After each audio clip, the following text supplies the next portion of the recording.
el cambio organizacional en una dependencia de gobierno durante el periodo de transición del trienio 2015-2018. Presentado por la licenciada Danira Rocío Betanzos Montoya, egresada de la carrera de Comunicación de la Universidad Juárez Autónoma de Tabasco. Los estudios sobre cambio organizacional se han empleado en las empresas privadas, donde el cambio muchas veces es planeado y ejecutado, pero no existen estudios que expliquen dicho cambio desde las instituciones de gobierno. Esta investigación se basó en un esquema de estudio creado para empresas privadas, pero para efectos de esta investigación se aplicó a una organización pública del estado de Chiapas. El cambio organizacional en los gobiernos municipales provoca un clima laboral insatisfactorio debido a la resistencia al cambio ante la falta de un programa de comunicación para la transición por cambio de autoridades en los cargos jerárquicos y favorezca de manera satisfactoria la entrega-recepción de las autoridades en turno.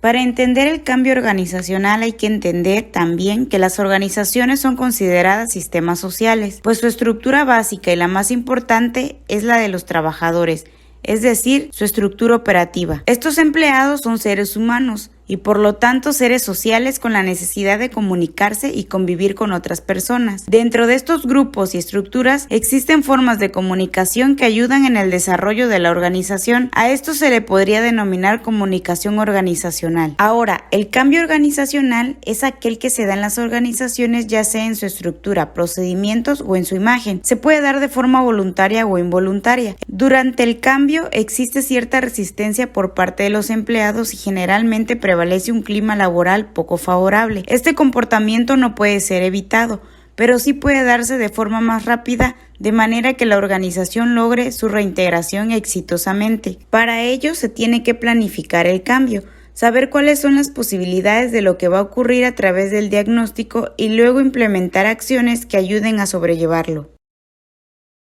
Ann Salerno y Lily Brook, para explicar el cambio, mencionan que estos en las organizaciones se dan bajo el mismo ciclo y proponen un esquema compuesto de 6 etapas.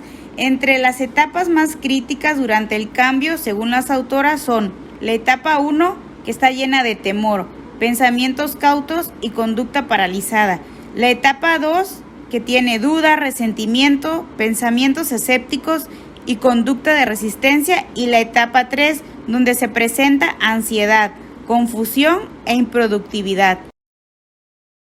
Este proyecto de investigación se realizó bajo el enfoque mixto de tipo fenomenológico interpretativo, con un alcance exploratorio. Se usaron las técnicas para la recolección de datos, tales como la observación, análisis de documentos, y como instrumentos para la obtención de la información se aplicaron la entrevista y las encuestas a los involucrados.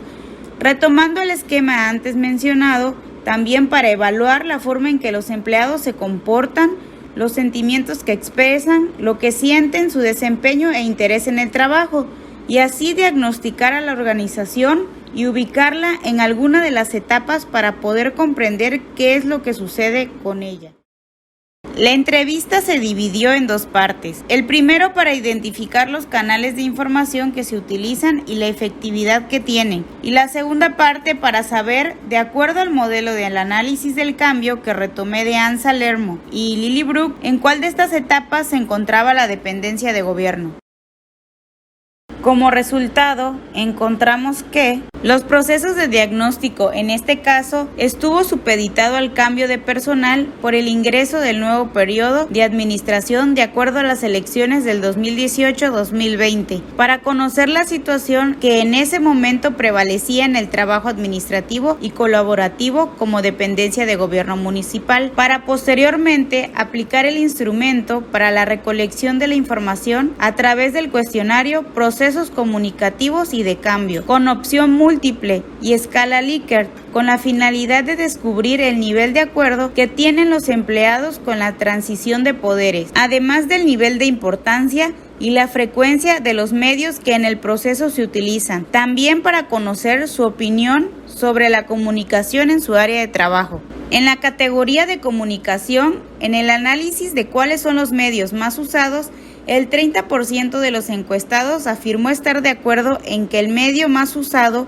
para comunicarse con otros miembros de la institución para asuntos de trabajo es el WhatsApp, y el 78% de los encuestados respondió que es el medio de comunicación más eficaz. En cuanto a la opinión que tenían los empleados sobre la comunicación en sus áreas de trabajo, afirmaron que el jefe inmediato no facilitó la comunicación y la participación grupal, y el 60% manifestó no haber tenido una plática al inicio de la actual administración sobre cómo se deberían hacer las actividades del área. En este sentido, el 51% de los encuestados consideró que la comunicación en esta nueva administración no representó un avance en los trabajos que se realizan en la organización. Respecto a la categoría de resistencia al cambio, el 51% de los empleados desconfiaron de los nuevos procesos de cambio y el 47% consideró que las funciones de trabajo debieron mantenerse como en la anterior administración. Aunado a esto, en la pregunta 17, los empleados responden que la nueva administración representó una amenaza para el funcionamiento de la institución. En conclusión, se podría decir que durante la investigación se encontró que existe el cambio impuesto, ya que es un cambio que no se da por elección de la institución. Es un cambio obligatorio por ley, pero sí es un cambio que puede ser previsto y planificado. Como se describe en la investigación, a un año de haber comenzado sus labores, los empleados mostraron apatía a la adaptación y transformación en la organización. En este proceso, la comunicación jugó un papel importante, ya que a través de ella es como se puede lograr que los procesos de cambio sean más rápidos y exitosos.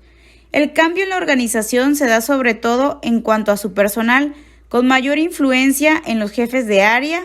Por otra parte, ingresan empleados nuevos, otros conservan sus puestos de trabajo y el resto es transferido a áreas diferentes, lo cual propicia que se den nuevas formas de trabajo y comunicación. Durante la transición de poderes se presentan vacíos de información, debido a que los jefes de área no hacen lo pertinente para que fluya correctamente y a partir de ello exista retroalimentación por parte de los empleados, lo que provocó en ellos confusión y desconfianza. La falta de confianza y charla cara a cara ha propiciado que el modelo de comunicación más eficaz y por lo mismo el más utilizado por el personal para dirigirse a otros miembros de la institución en cuanto a asuntos de trabajo fuera el WhatsApp. El proceso de cambio, según el modelo aplicado, se divide en 6 fases. De acuerdo a los resultados obtenidos en la investigación, podemos afirmar que la institución se encuentra en la etapa 2 de transición del cambio. En esta fase, los empleados experimentan dudas e incertidumbre. Ellos no confían en las modificaciones que se realizaron y los consideraron una amenaza al trabajo realizado. Por tanto, se desencadenaron actitudes de defensa, así como la distorsión de la comunicación en este proceso. También se identificó la presencia de la resistencia a los nuevos procesos, y es por ello que prefirieron seguir trabajando como lo hacían en la administración anterior.